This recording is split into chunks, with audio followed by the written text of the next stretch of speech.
Leurs noms sont barbares, leurs couleurs chatoyantes et leur nombre impressionnant. À Vannes, on aime les fleurs et on ne s'en cache pas. Têtes pensantes et mains habiles, les techniciens du service des espaces verts de la ville s'attachent tout au long de l'année à faire de Vannes une cité harmonieusement fleurie.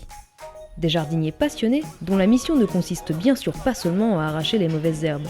Car si la ville peut se réjouir de détenir 4 fleurs au label des villes et villages fleuris, c'est grâce à sa 60aine de petites mains vertes. De la culture sous serre à la composition de bouquets pour les réceptions, en passant par la réalisation d'aménagements éphémères, ou encore l'entretien des parterres et les lagages, les missions du service des espaces verts sont nombreuses.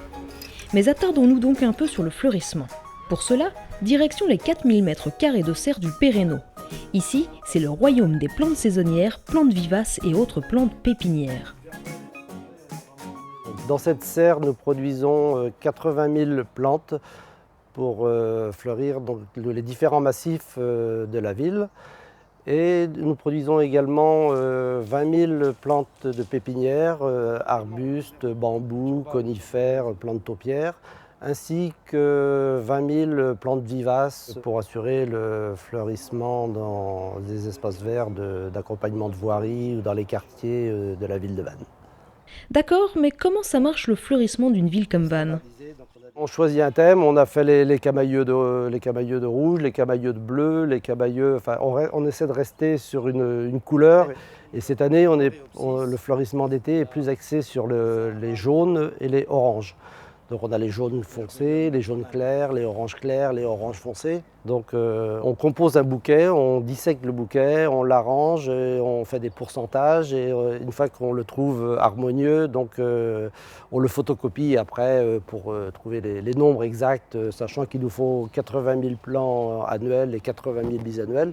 Donc en fonction du bouquet, on sait qu'il nous faut 10% de blanc, donc ça fera sur 80 000, c'est 8 000 blancs, et puis on décline toutes les différentes variétés comme ça.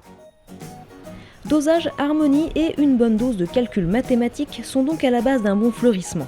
Et la créativité dans tout ça ? Eh bien, on la retrouve au Jardin des Collections situé aux Salines à Conlo. Ici s'épanouissent plus de 500 espèces végétales de 250 variétés différentes sur près de 5000 m². Ici surtout naissent les compositions florales que l'on retrouvera dans les rues et jardins de la ville quelques mois plus tard.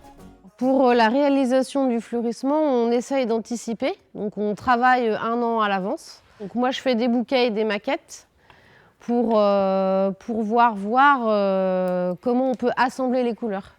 Une fois qu'on a fait la conception des bouquets et des maquettes, on décortique le bouquet effectué pour après choisir les variétés de plants que nous on va mettre en production.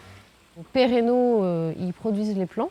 Et nous, après, on les met en massif, là, dans le jardin de collection aux Salines, pour voir si on peut les utiliser l'année suivante et si on peut améliorer la qualité de nos plantations.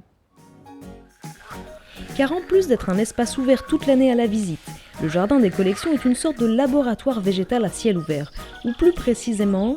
Un jardin où on a rassemblé le maximum de végétaux qui servent ensuite à faire des aménagements paysagers le long des voiries ou dans les différents parcs. Là, on a essayé d'être le plus harmonieux possible, mais on s'aperçoit sur le terrain qu'à mesure que ça pousse, il y a des plantes qui sont plus envahissantes. Donc on rectifie l'aménagement pour que l'année suivante, on soit moins dans l'erreur et que ce soit plus harmonieux. Il y a des fleurs partout pour qui veut bien les voir, disait Matisse. Il y a surtout des fleurs à Vannes et des jardiniers enthousiastes pour les mettre en scène. On est au début du fleurissement et on arrive à voir la finalité dans les massifs, donc c'est vrai que c'est assez intéressant à suivre. C'est vrai qu'on a une chance, on fait un travail que les gens ils font ça le samedi, ils ont hâte d'arriver au samedi pour faire ce qu'on fait nous toute la journée, alors on n'a pas de raison de se plaindre.